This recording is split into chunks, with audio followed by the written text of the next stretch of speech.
Hey everyone, I wanted to show you this must-have item for the summer or a beach vacation.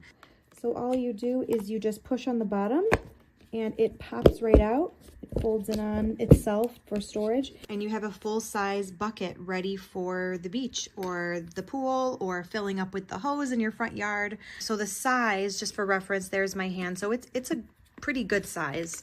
You can see if I back up a little bit. And then to close it up, I don't know if I'm going to be able to do it with one hand. Usually I have to use two.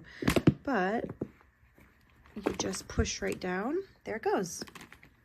This is actually the second time that we've purchased these sand buckets. The last set lasted us, gosh, probably 4 or 5 years. But they work wonderfully. They're sturdy. The kids love them. They're great for storage. So let me show you what makes them so special.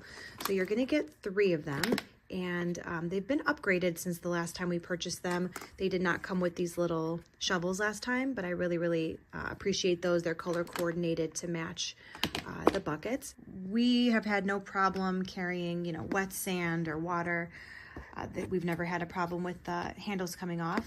And another nice thing that they give you is this little carrying bag with the mesh, so you can throw it in there, shake it out, get all the sand out, and then you won't get your car or your beach bag all dirty. So I think this is a must-have product for the summertime. I am very happy with this product, and I hope that you will love it too. Bye.